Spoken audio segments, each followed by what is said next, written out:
Hi.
Oh, okay.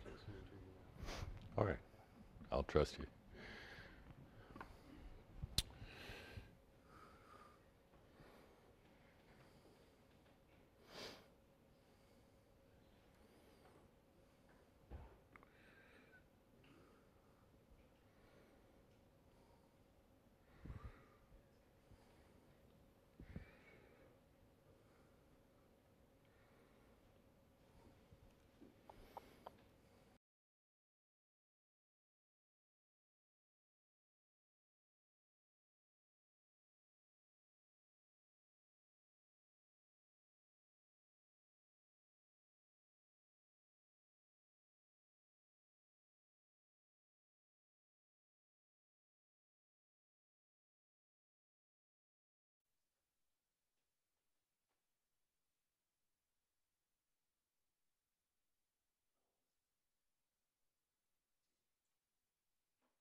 Get started.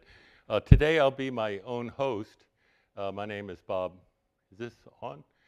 Bob Westervelt, and I'm the director of the Science Technology Center for Integrated Quantum Materials at Harvard at Howard University and at MIT with a strong collaboration with the Museum of Science at Boston. Let me give you an introduction to this Quantum Materials and Devices seminar series.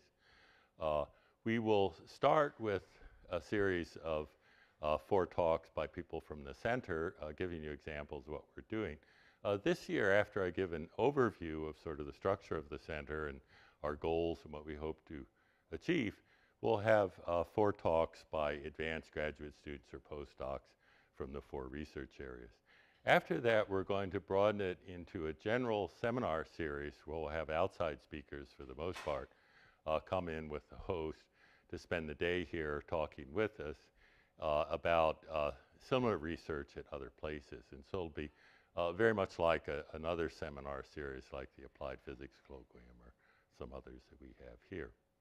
Let me advertise the website for SICM, as we call it, which is ciqm.harvard.edu.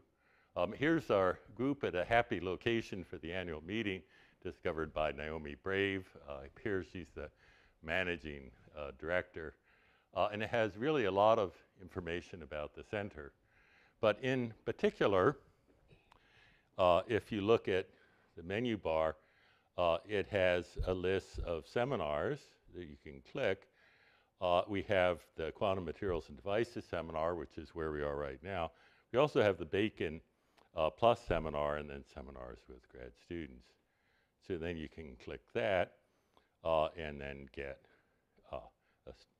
information about the current speaker, which is myself, and then also future speakers that are scheduled throughout the term. There's a very nice feature which Harvard finally, allowed us to do, which is that the talks are live streamed over YouTube, which is the one facility that actually works so that people in other locations can see it.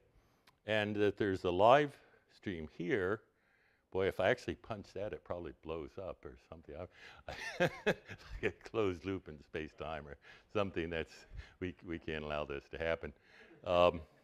But you can also get previous seminars by, if I go back, the challenge that the director uses on website. And if we go down here, you also see an advertisement for the seminar. But you can see previous seminars on YouTube, which show up as a series of slides with the voiceover.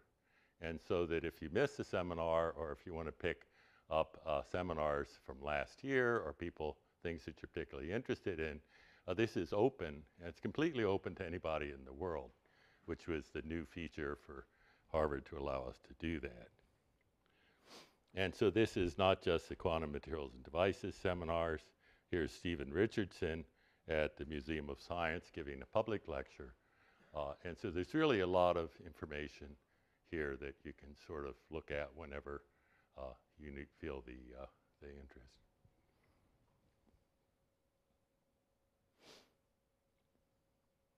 So let me then switch back to the current purpose, if this works.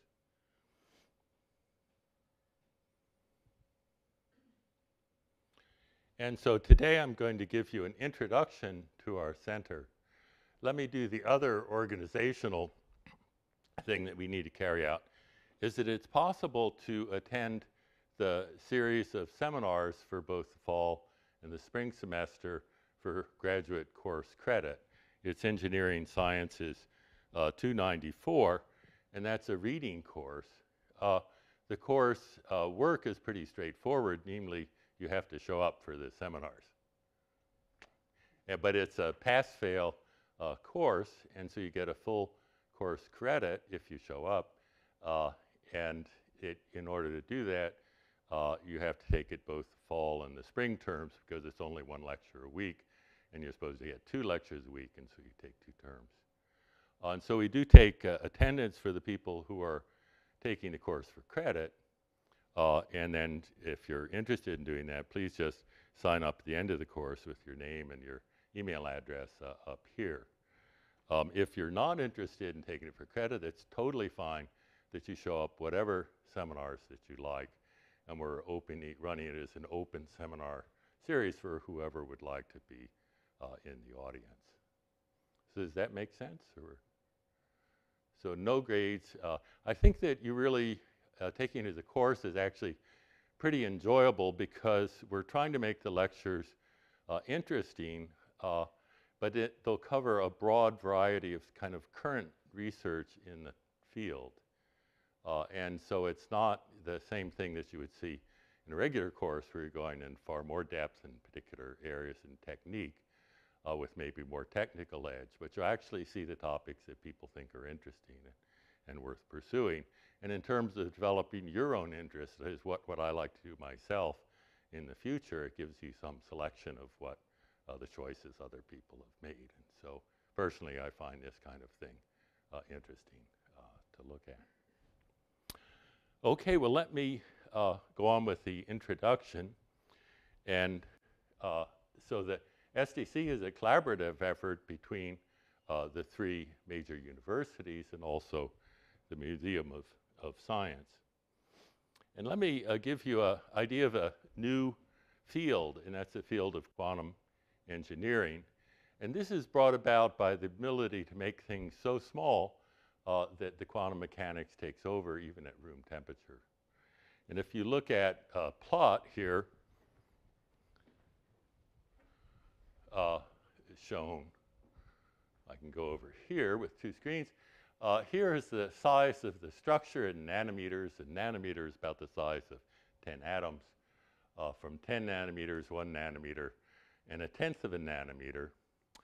If you think like a traditional electroengineering, when they make CMOS circuits, this one is a bit old, but it's like 22 nanometers, which is truly impressive. But you have a structure, a picture shown here. But if you look at the size scale and look at the energy, if you took an electron in a box of that size and did your physics course, you come out with an energy which is far below room temperature. And so that means that the quantum states all drop out, that doesn't matter, and that the thing behaves like you're looking at BBs bouncing around inside these structures. And that's really the way that it's taught. But if you go down to new materials, here's a picture of graphene, where the thickness is just one carbon atom, which is about 1/10 of a nanometer.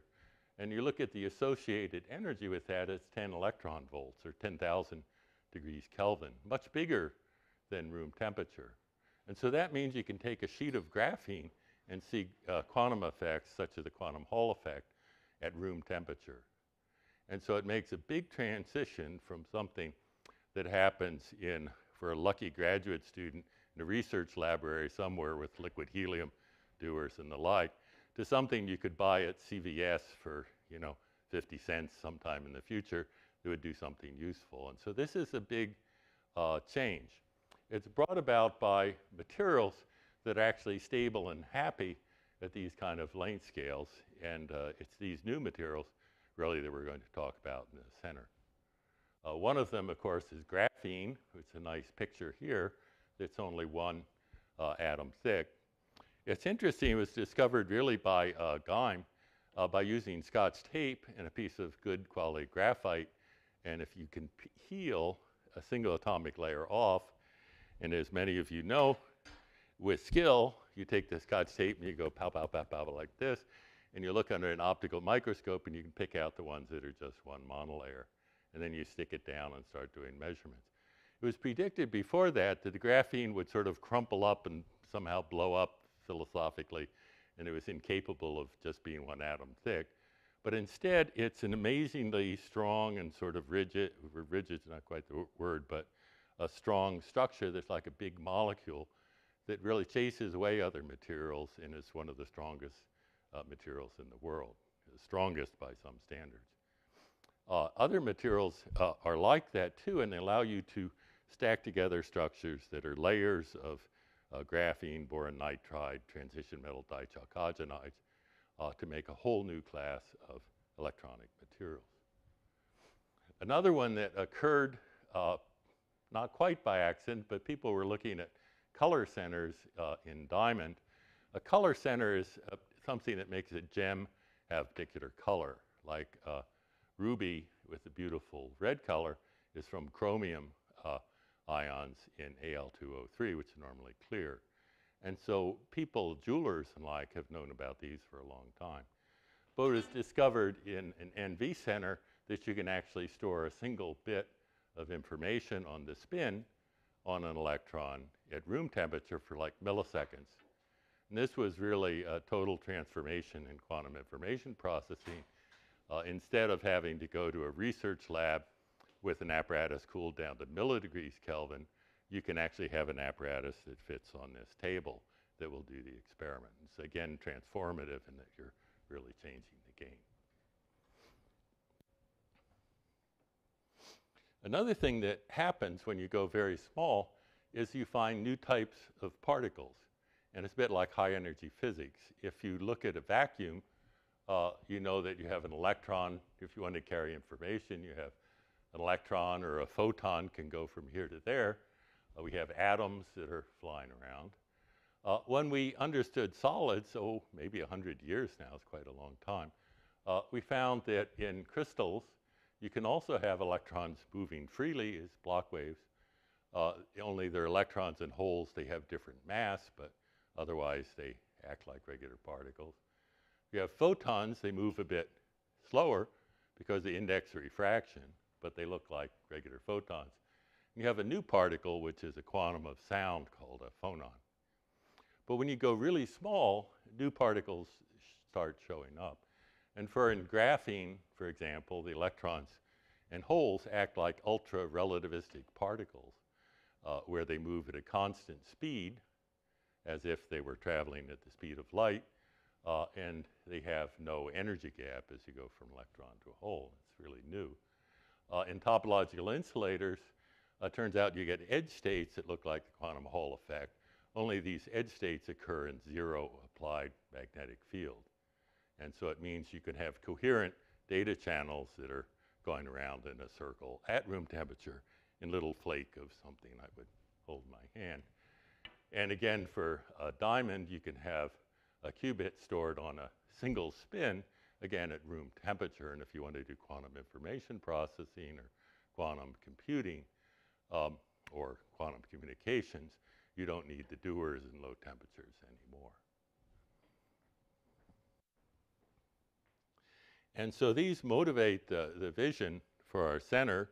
And I should say we had the way that SDCs work is you get 5 years of money, and then you try to renew the center for an additional 5 years of money. And so we spent a lot of work last year trying to get the extra 5 years of money. And happily, we learned a little while ago that the next 5 years is in. So our center will be running just in the same way for the coming 6 years, and so we're really in business and everybody's in a pretty good mood. But the vision is really to create atomic devices and systems that make quantum sensors. These kind of things exist currently, like NV centers in Diamond. Quantum communication, that's if you want to make a station from the White House to Russia and you can't intercept it, then that would be quantum communication. It also allows you to borrow somebody else's quantum computer and actually to run code on it without them knowing, which is sort of a charming aspect of it.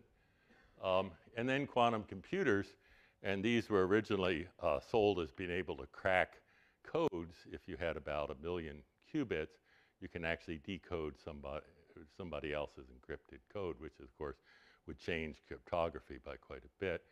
It turns out smaller ones that are maybe only 100 qubits, if you want to do a real quantum mechanical simulation of a molecule without making approximations, they allow you to do sort of real chemical calculations. And we do that with the quantum materials, atomic layers, as I was describing, graphene, boron nitride, transition metal dichalcogenides. Topological, these act as atomic scale devices. Topological insulators give you kind of perfect wires to transfer information because the information is topologically protected. It's like the hole in a donut doesn't go away as we toss it around the room. and then NV centers for storage and sensing that are based on just one atom. And this is a picture for graphene that shows the structure of carbon atoms in a hexagonal structure with this unusual band structure. This is energy and momentum, where everything travels at a constant speed. You have these two cones for electrons and holes, and they actually join at one point. And so these are called Dirac cones, and the Dirac point, just like you would for ultra high energy particles. And in the topological Hall materials, strong spin orbit scattering produces an internal magnetic field that is big enough to actually create the quantum Hall effect. Except you get it in two directions, one that goes left around the sheet in that direction and one that's going around in the right way. But as in the quantum Hall effect, these things can only go around the structure either counterclockwise or clockwise, but they can't reverse direction.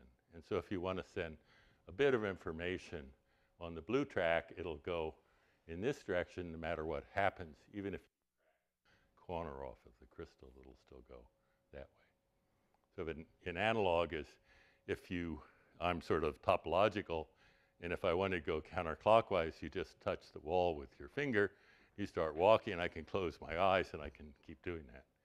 And if the room changed shape, it wouldn't matter. I still have my finger on the wall and I'd go in that direction. So let me talk about what we're going to be doing. Oh, excuse me, in the NV center is kind of a remarkable object. This gives you a picture of the nitrogen atom next to a vacancy. And it turns out that two electrons form a spin 1 center. But it has the property that if you come in with a single photon that's circularly polarized, so the spin's gone in a particular way, you can actually write that spin direction onto the NV center. And that will remain coherent for milliseconds or more. And then if you interpret it with some more green light here, and you look at the reflection, you can read out whether it's spin up or spin down optically. The other thing is called a quantum source, because you can take the one spin that representing one bit on the NV center, send one photon in, and turn it into one photon going out the other way that has that information.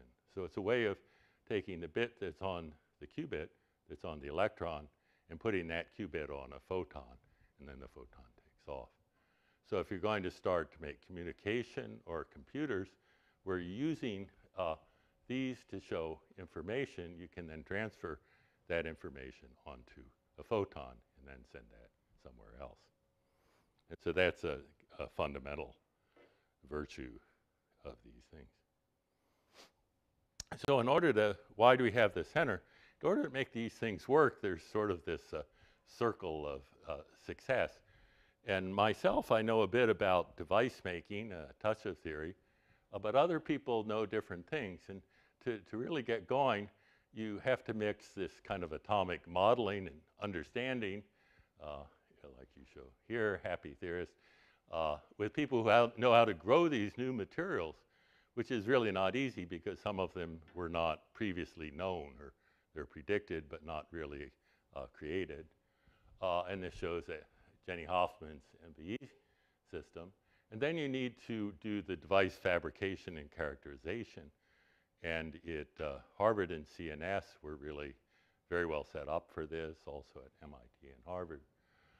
And then in the typical graduate student's life, this doesn't usually work the first time. Actually, I had a sample I got once with Anja Blazinski from Sweden, and Lars came in, and they worked in 1 week, and the whole thing worked the first day, which is, I didn't believe it, you know, it's impossible. But normally, over a period of several years, you try to make the perfect sample, and it doesn't work. Some things work, the other don't.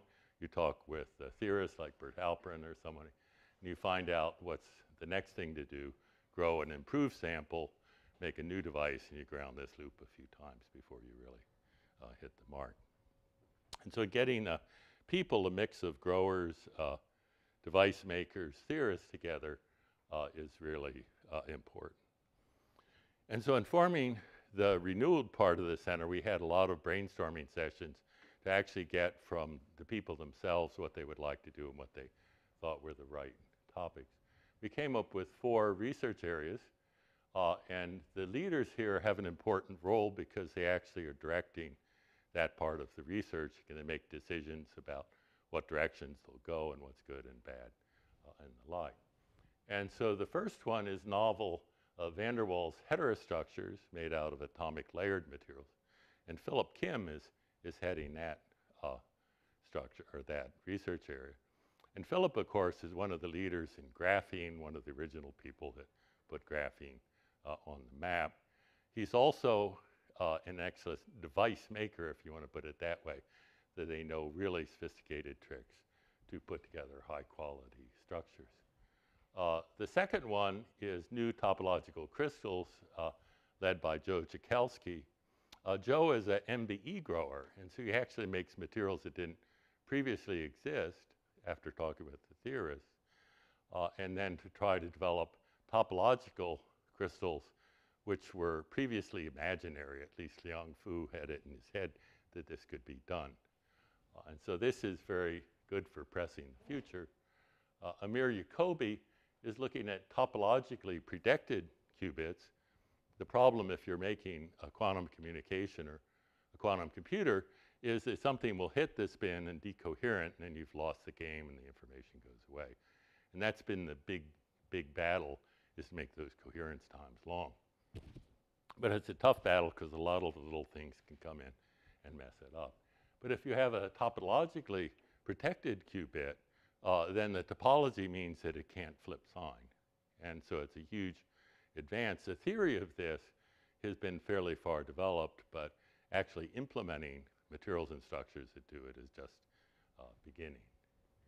And then finally, Marco Lanchar is trying to develop a quantum communication by using NV centers and diamond and other centers and other materials to make photonic diamond chips hooked with fiber optics to actually make quantum repeaters, and so that you could implement a quantum network that would go for some distance.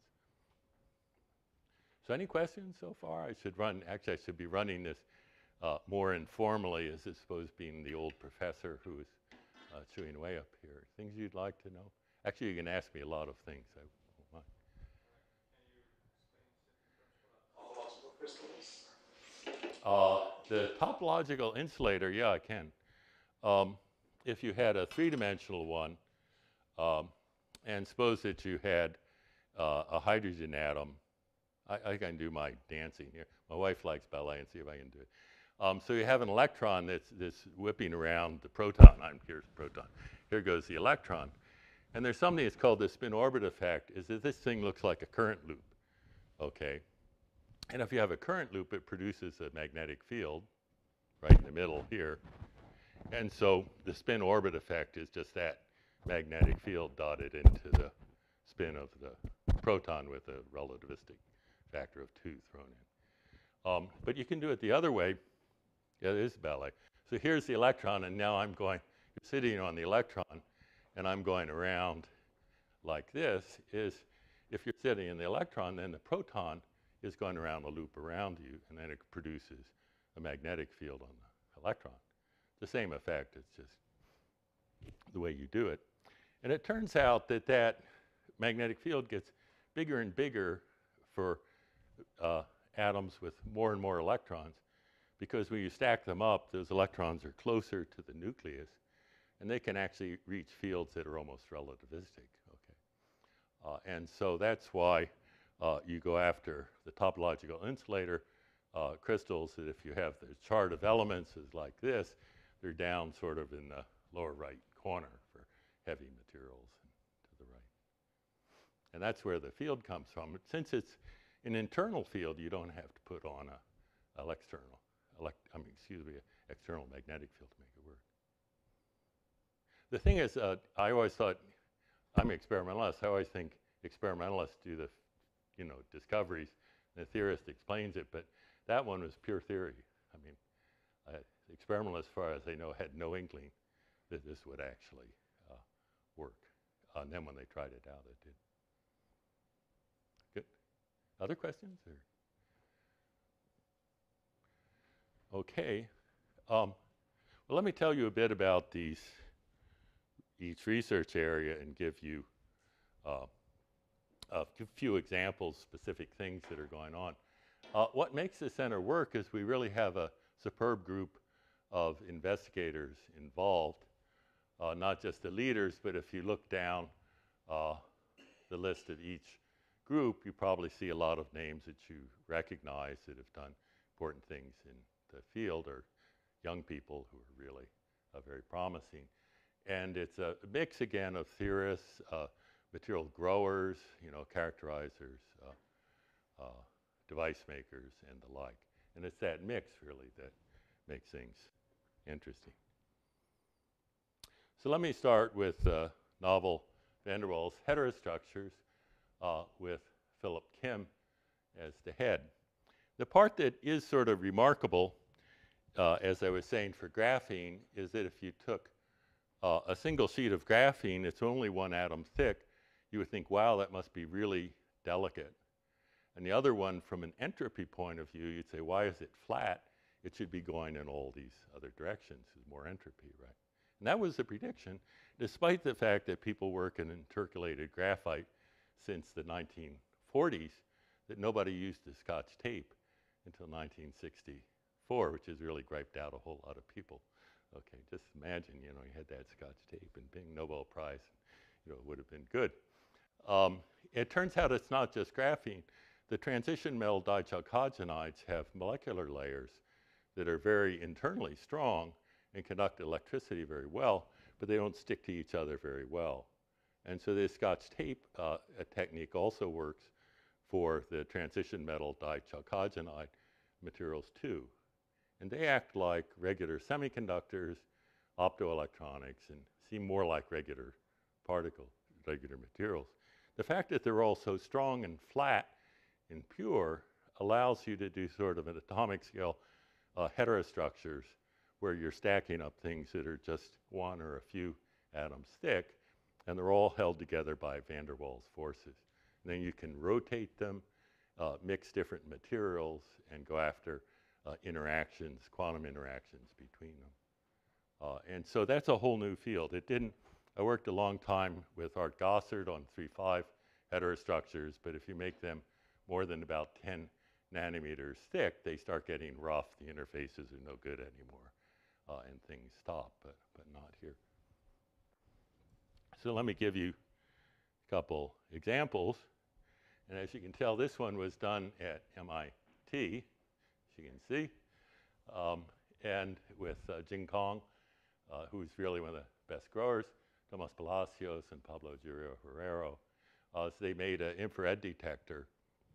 It works in a strange way. It actually works like a thermoelectric material in graphene, but they suspended a piece of graphene with some electrodes and actually got performance which is competitive with commercial infrared detectors at room temperature. And so that you can make an infrared detector so you can drive around Lexington like the mafia with your lights off and still see where you're going out of graphene. And this attracted some commercial attention, despite the fact that it's quite simple. Another thing we can do is called twist Tronics, and both Philip Kim and Amir Yacobi, as well as Pablo, have robotic assemblers. You would imagine that the graduate students really would get tired of using all this Scotch tape and get sort of edgy at some point. So they have little robots that do it now, and they put the crystals down. They can measure what the orientation is, and then they can rotate them by a very precise angle and then stick them down. And with the robot, you can keep doing that. It's all done in a boxed room with argon or whatever to keep things clean. And then you can get new effects such as a moire pattern if you grew up with screen doors like I did, then you've seen these things before with two screens. You'll get an interference pattern between the two hexagons if you stack them up.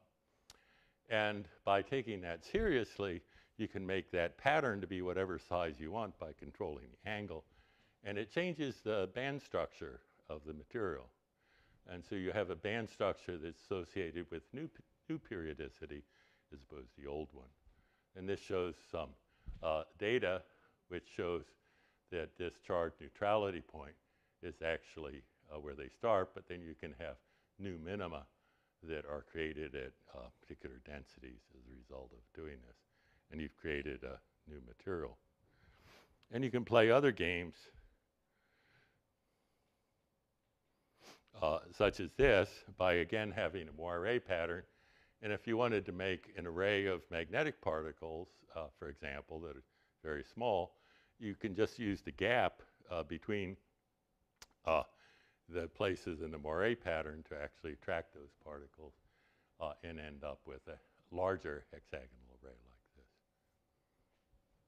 And so the Twistronics is one of the current areas where they're putting a lot of effort to develop sort of new materials at kind of a molecular size scale.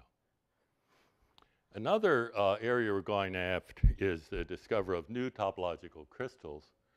And once, it's interesting that another way to describe it, although topological insulators, the protection, goes to something called the Berry phase. Let me give this one a try. As I used to, you say, what is the Berry phase? Well, I used to have a black cat called Isabel, who was very nice.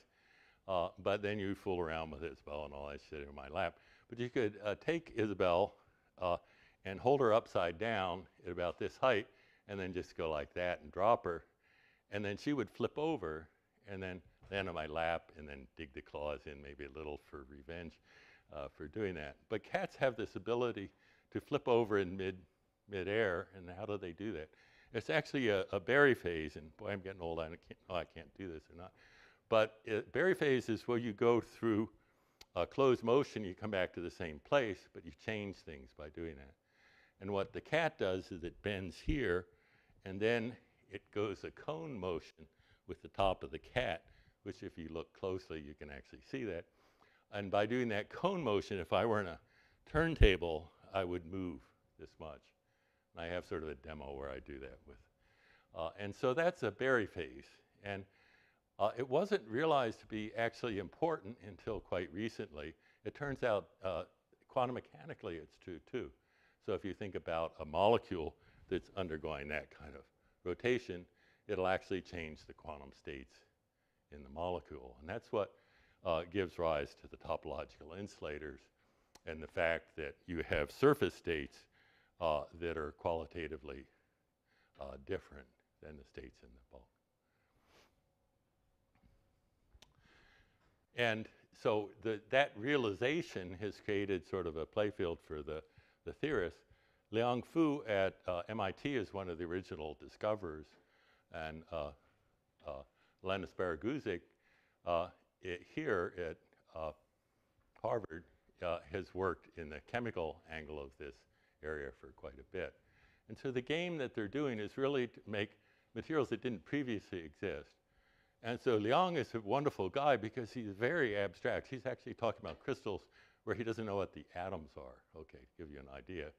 But the thing I like about him is he talks with me, and I think I understand what he's talking about, which is like a real gift to be able to do that.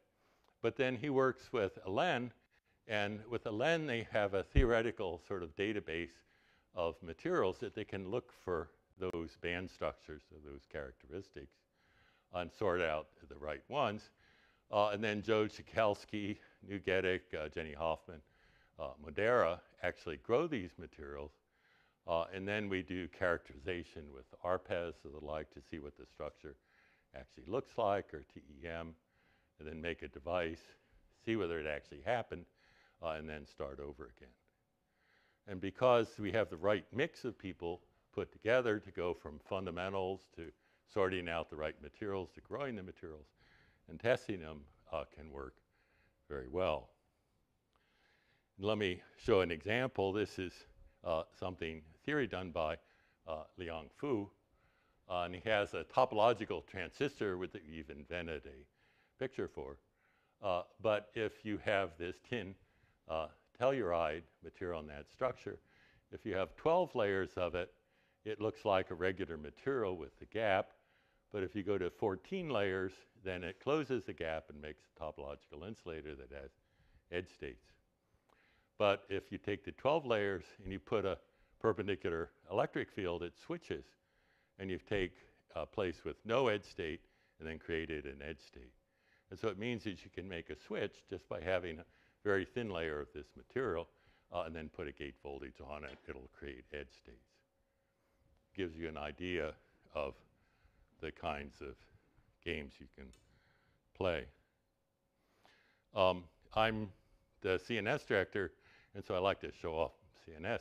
One thing that we have is really beautiful electron microscopes that have a resolution that's that have resolution that's better than 1 angstrom. So you can literally see atoms, and you can measure how big the atom is and where it is. It's sort of the thing a 4-year-old could like follow. And this shows another example of growing a material. This is called a kagome crystal because it's in what's called a kagome lattice, bamboo lattice in Japan. And it's predicted to have very flat electron bands, that they don't change with momentum, and that's interested from many body theory. But this material didn't previously exist, and so it's metastable, but then Joe Jakelski grew it. But then here you've grown a crystal, and you look at it, and it looks like a piece of crystal. And then how do you know that this is right or wrong? And they did some transport measurements, and you get sort of a bump in R versus something like, hey, was it good or bad? But then they put it in the transmission electron microscope, and you just can see where the atoms are. And then you can compare that with the theoretical picture over on the right. And you can see that the blues are just exactly in the right place. In this layer, there's an overlayer between the red and the blue with a bit of an offset. You can see both the layer and the offset. And the theory and the crystal just sort of clink one onto the other one. And so using this kind of ultra-high resolution electron microscopy then allows people to directly see whether they've got the right thing or not.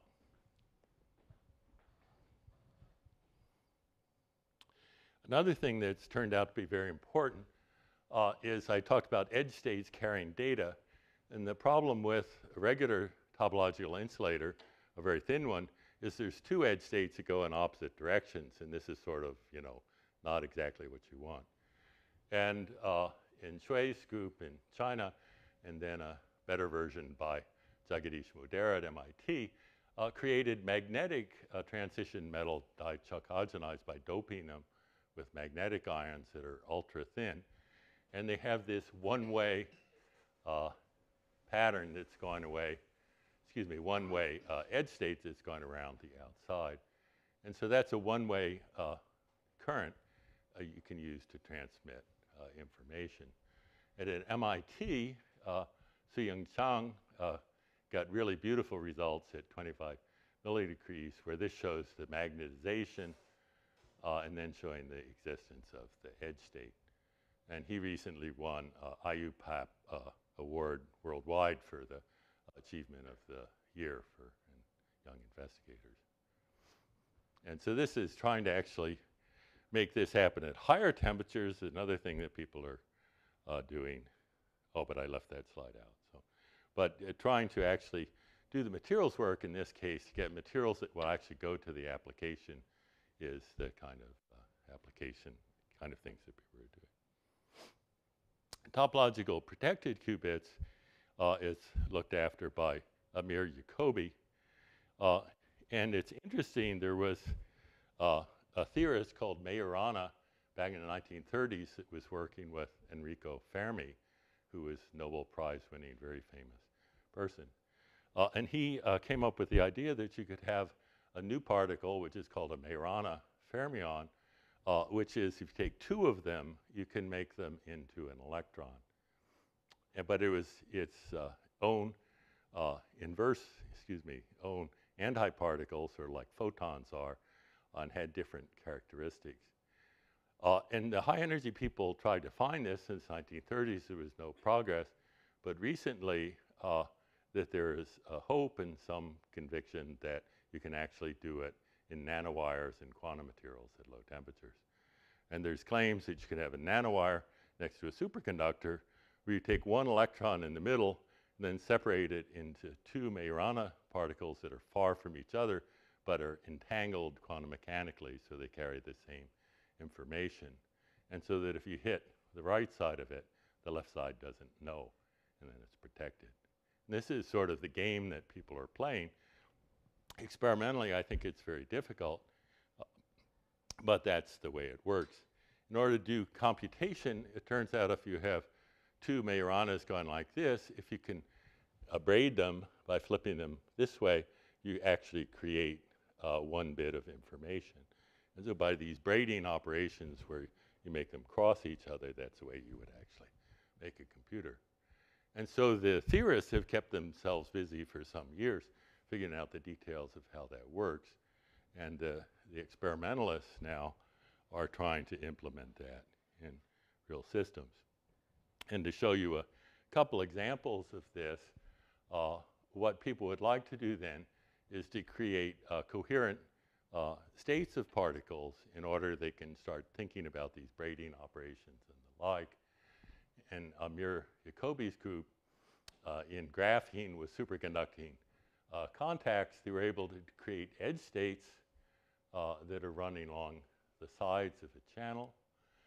In Kim's group, we have a piece of graphene that has a superconducting contact as well as regular contacts, and in a perpendicular magnetic field. They can get what's called Andreev, cross-Andreev reflection, where an electron goes in one side of the superconductor and emits the other side as being a hole.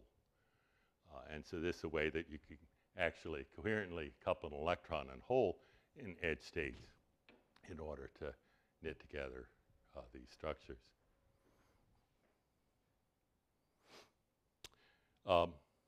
Another thing that we can do is to try to drive the edge states we were talking about before up to higher temperatures. And this is done by Pablo Girio Herrero and Jagadish Modera. Surprisingly, you can take barium selenide, which is a topological insulator, and you put it on a magnetic, topological insulator and put it on a magnetic insulator. And at the interface, you get a much stronger magnetization, which is strong all the way up to room temperature. And so they've created a two-dimensional magnetic state here, where if you look at the X-ray measurements up to room temperature, that it's still magnetized. And so this is another angle where they're trying to actually develop the materials that work. And another one also is to make a magnet. It's a single atomic layer that's also a ferromagnetic insulator. This is recently done by Pablo. Finally, the fourth area is diamond and V centers. Yeah, go ahead. So they're combining ferromagnetic materials with topological insulators. Right. And this, just looking at the interface. Right. Has there been any thought into making more like sophisticated combinations, combining with ferromagnetic with a topological insulator, and then putting back to different combinations? What would happen in that case? Well, I think it's an excellent idea. They're limited right now by the, they're sort of one step at a time in order to make progress. What people have discovered, like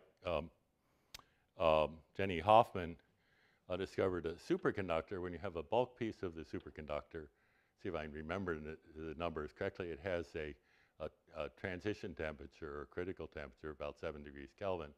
But if you take a very thin layer that she makes in her MBE machine system and then put on strontium titanate substrate, the TC goes up to 100 degrees Kelvin, which is huge. I mean, it starts looking like a high TC superconductor. And so making the things very thin has to have a very strong positive effect that was really not really anticipated, but came from their trying to pursue this and make better materials.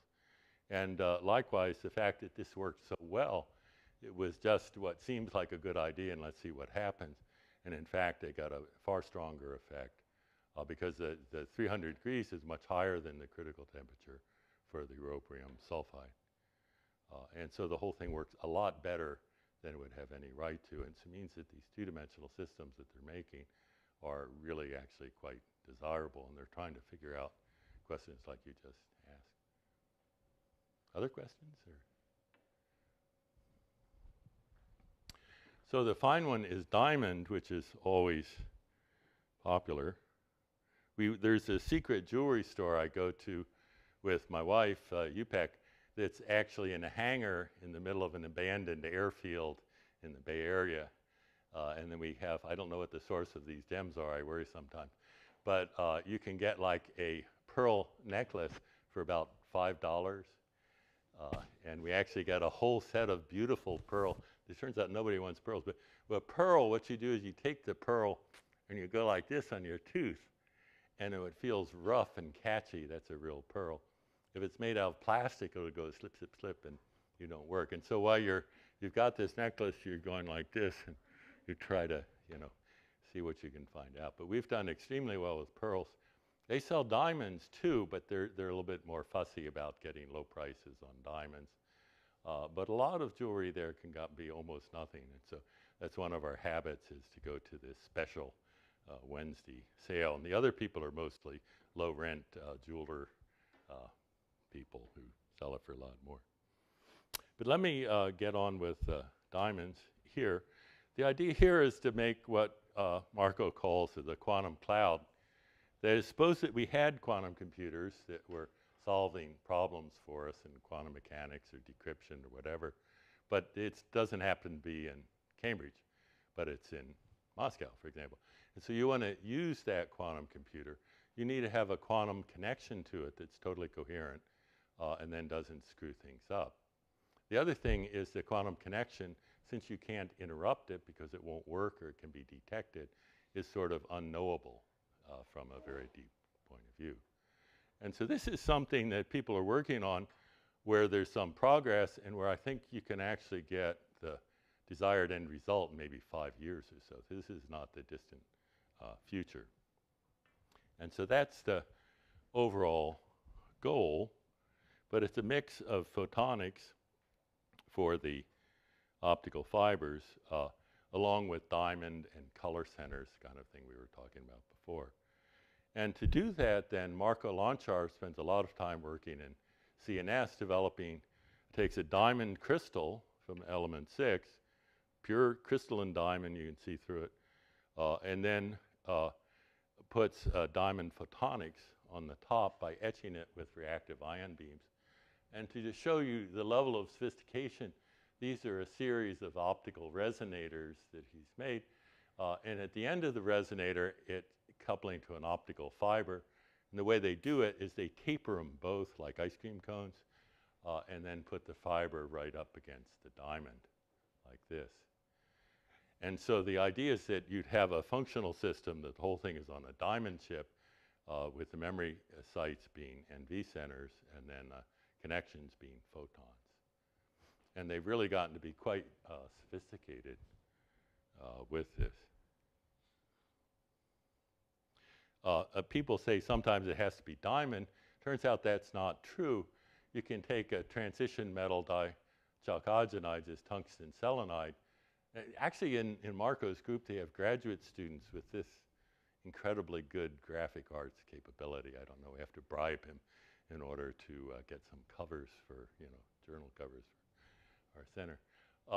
But this is a cartoon, but you just drape it over some silicon posts, and it turns out that the strain makes a quantum dot that traps electrons right there where you draped it over the top. And it actually works. A nice picture of Marco as his collaborator, where here's the posts. They drape over the material, and they show that it makes this single uh, a quantum source, where this is a plot where you're plotting the number of electrons, the coherence between two photons, excuse me, as a function of the time delay. And as the time delay goes to 0, you see that the photons don't overlap. So that means that each photon came from one electron and that you've actually made a quantum source. But now there's no diamond involved, and the whole thing works out. And so the tricks are actually much broader than what you might originally suspect. The goal of what you're doing is to make a quantum repeater. So it turns out that if you emit a single photon into a fiber optic, it'll go for about 100 kilometers, but it'll be absorbed. And so if you go to a distance, you made something that will amplify it, but without knowing what the state is. And so that's a quantum repeater. And theoretically, this is known how to do it. And what the people are trying now is to actually implement that. Okay, well, let me finish up then by describing the broader impacts of what we're doing. The larger goal with NSF is to actually end up, after they've given us all this money for 10 years, the question is, what do the taxpayers actually get that makes them happy and that we've done something useful that's productive? And the main product of education, after all, is people. And so if we have graduate students and postdocs that go on to do useful things in the US, making new technology or new devices, that's really the main output. And to do that, we have a science and education community that works the following way. We have the 3 universities where we all have nice facilities, education programs, the like. But then in terms of public outreach, we connect with the Museum of Science in Boston. And that's a difference, a bit challenging, because you go into the museum, and if you're on a stage in the lobby, you have to actually draw the people in because they can go somewhere else. And so the museum is really quite savvy about how to do this. And they work with our students on communicating science so that they can work with a young kid, who may be 14-year-olds, and actually tell them something that they understand. We also work with business school through the Harvard Innovation Lab to hook up with companies who are interested in what we're doing. And we connect with 4-year and community colleges in order to give the younger kids, to get them involved in science, and to give them some experience with the kind of projects that are going on in university. Let me show you a picture. Here's the stage at the Museum of Science, and a nice dazzling diamond presentation they have. And they had a nice session after our summer school here with the people involved. And the science communication training really seriously works. In the annual meeting, we have a 5-minute talks by the students. And normally, I didn't like those talks, or a 3-minute talk, because the student will get up and they spend about 2 minutes getting ready, and they get warmed up and ready to say 3 words, and then the 3 minutes are over. But after Carolyn's training, they're excellent talks. They really sort of hit things on the point. They end on time. It's really very nice. We give a prize to the best winners. Also, we have Nano Days at the museum, is to get the public interested in nano. That goes on for a week. And this shows Pablo Herrero talking to an audience with an excellent AV behind him. And then we, for the college network, the young students, we have a series of activities to get them involved all year long. In the summer school, they're here for 8 weeks. And in that time, they can spend full time on working in a research group on a real project. But during the academic year, we have arrangements where they can come in 1 day a week and to work with a group like Mary did last year to actually learn something about science, and then to come back in the next summer school and then spend more time on the same project, perhaps. Some of the activities are shown here. We work with the deaf and hard of hearing people at Gallaudet University. And Mandy Houghton is really outstanding. She gives a fantastic, presentation. If you get a chance to see it, you should. And here they are talking about how to work deaf and hard of hearing people into scientific research. And there's a lot of things that you need to take care of aside from doing sign language and the like, and what's the right way for them to talk with hearing students and the like. And they also make ice cream, as we've shown, with liquid nitrogen, and get them involved. The Howard students, we've arranged a project where they spend some time in Cambridge to get used to the facilities here and the projects that are going on. And we take some of the advanced students here, Amir and Mehdi, spend their full 5th year working in groups in Cambridge. And in that way, they can get a boot in their career with recommendations and some additional opportunities. I was saying everything is available on our YouTube channel, not just the seminars, but also museum talks and the like. And it's available on the website. And finally, we're connecting with national labs and industry, Graphene with Tomas Palacios in Cambridge. Element 6 is one of the top diamond growers. Also, turns out that Lincoln Lab out in Lexington has a program on quantum information processing that's quite impressive, and we're collaborating with them now on developing some collaborative projects. It's interesting that they want to grow diamond for the same reasons, but it turns out the biggest crystal, you could ask how big a diamond can I grow, which has implications. And they, right now, we're limited to things that are only a few millimeters wide.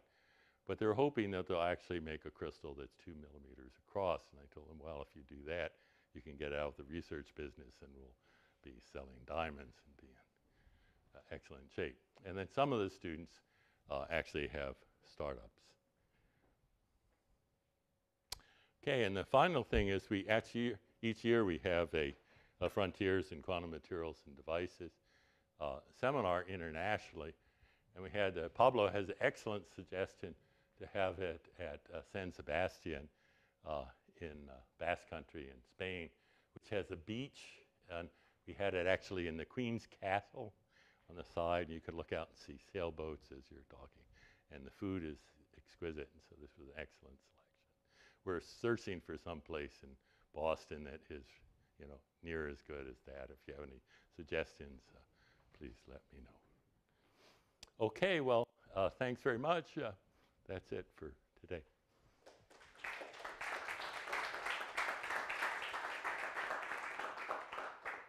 Any questions?